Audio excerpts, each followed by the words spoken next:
Assalamualaikum warahmatullahi wabarakatuh. Perkenalkan, nama saya Fidayanti Rahab, Prodi PGSD semester 3. Di sini saya ingin menjelaskan tentang individual atau individual differential, yaitu yang pertama, perbedaan kemampuan, inteligensi, perhatian, pengamatan, dan ingatan. Yaitu inteligensi merupakan kekuatan yang dapat melengkapi akal pikiran manusia dengan gagasan abstrak yang universal untuk dijadikan sumber tunggal pengetahuan sejati. Suatu perbuatan dapat dianggap intelijen bila memenuhi beberapa ciri, antara lain: 1. Masalah yang dihadapi banyak sedikitnya merupakan masalah yang baru bagi yang bersangkutan. Yang kedua, perbuatan inteligensi sifatnya serasi, tujuan, dan ekonomis. Yang ketiga, masalah yang dihadapi harus mengandung suatu tingkat kesulitan bagi yang bersangkutan.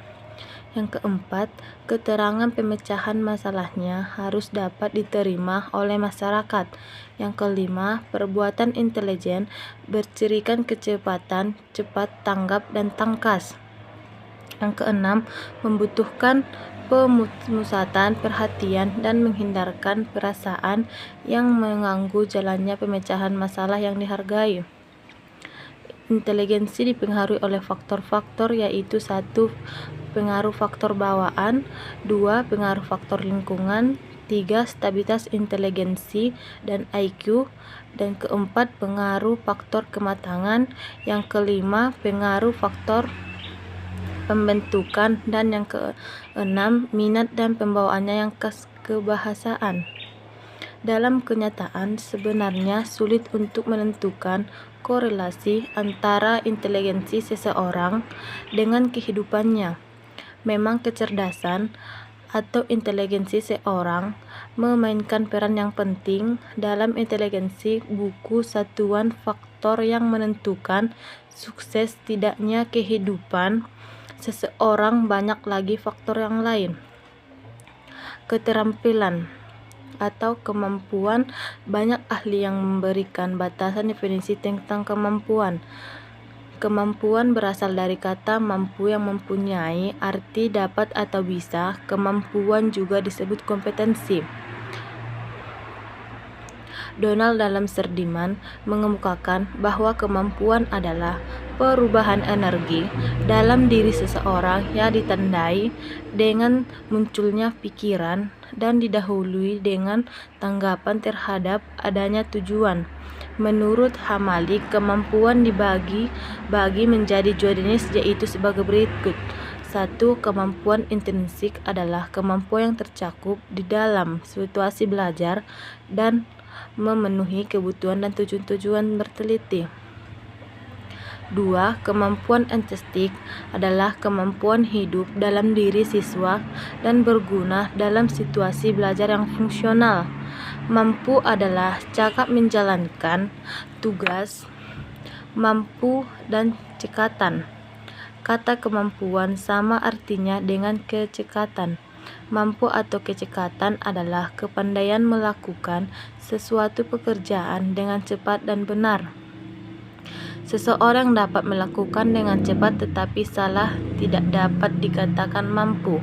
Spencer dalam Hamzah Uno mendefinisikan kemampuan sebagai karakteristik yang menonjol dari seseorang individu yang berhubungan dengan kinerja efektif dan superior dalam suatu pekerjaan atau situasi. Ruang lingkup kemampuan cukup luas, meliputi kegiatan berupa perbuatan, berpikir, berbicara, melihat, dan sebagainya. Akan tetapi, dalam pengertian sempit, biasanya kemampuan lebih ditentukan kepada kegiatan yang berupa perbuatan. Menurut Hamalik, kemampuan dapat dibagi menjadi dua jenis, yaitu 1. Kemampuan intrinsik adalah kemampuan yang tercakup di dalam situasi belajar, dan kemampuan estetik adalah kemampuan yang hidup dalam diri siswa dan berguna dalam situasi belajar yang fungsional. Selanjutnya, perhatian. Perhatian adalah pemusatan atau konsentrasi dari seluruh aktivitas individu yang ditunjukkan kepada suatu atau sekumpulan objek. Walgito 1997. Jika individu sedang memperhatikan pelajaran yang diterangkan guru, berarti seluruh aktivitas individu dicurahkan atau dikonsentrasikan pada pelajaran tersebut. Dengan demikian, apa yang diperhatikan oleh individu akan disadari dan betul-betul jelas bagi individu tersebut. Perhatian dan kesadaran memiliki konsentrasi yang positif, sehingga perhatian juga mengandung pengertian sebanyak sedikitnya kesadaran yang menyertai suatu aktivitas yang dilakukan. Suryaprata 1990. Terdapat macam-macam penggolongan perhatian, yaitu 1. Atas dasar intelentasi, yaitu banyak sedikit kesadaran yang menyertai suatu aktivitas, maka perhatian dibedakan menjadi 1. Perhatian intensif, yaitu perhatian yang menyertakan banyak aspek kesadaran. 2. Perhatian tidak intensif, yaitu perhatian yang tidak banyak menyertakan aspek kesadaran. Dengan demikian, semakin banyak kesadaran menyertai suatu aktivitas, maka banyak intensiflah perhatiannya. Yang kedua, atas dasar luasnya objek yang dinerima perhatian. Perhatian terpusat, yaitu perhatian yang tertuju pada lingkup objek yang terbatas. Perhatian terpencar, yaitu perhatian yang tertuju pada banyak objek sekaligus. 3. Atas dasar cara timbulnya. Perhatian dibedakan menjadi 1. Perhatian spontan, yaitu perhatian yang timbul dengan sendirinya, yaitu secara spontan perhatian ini timbul tanpa sengaja atau tanpa usaha. Dan perhatian refleksi atau tidak spontan, yaitu perhatian yang dimunculkan dengan sengaja karena itu harus ada kemampuan untuk menimbulkannya. Secara praktis, yang penting untuk memperhatikan adalah mengetahui hal-hal yang menarik perhatian. Hal-hal yang menarik perhatian dapat dipandang dari 2 sisi, yaitu 1. Dari sisi objek. Dipandang dari sisi objek, hal-hal yang menarik perhatian adalah hal-hal yang keluar dari konteksnya atau lain daripada yang lain. Yang kedua, dari segi subjek. Dari sudut pandang ini, hal yang menarik perhatian adalah hal-hal yang berkaitan dengan subjek itu sendiri. Misalnya terkait dengan kebutuhan, kemagaran, pekerjaan, atau sejarah hidup subjek. Pengamatan dan ingatan. Pengamatan dalam bahasa Indonesia diartikan dengan pengawasan, penelitian, juga diartikan sebagai sebuah istilah psikologi yang bermakna kesadaran yang bertuju pada peristiwa atau fakta tertentu sebagai metode dalam penelitian. Pengamatan juga berarti proses mengetahui objek peristiwa objek melalui keinderahan. Chaplin 1985. Dari arti sempit, pengamatan berarti proses menginterpretasikan suatu dengan jalan mengenali tanpa sebagai alatnya, dan pengertian tertentu sebagai tujuan pengamatan. Jenis-jenis pengamatan. Secara garis besar, terdapat 3 jenis pengamatan, yaitu pengamatan ikonik, dan pengamatan kinestetik.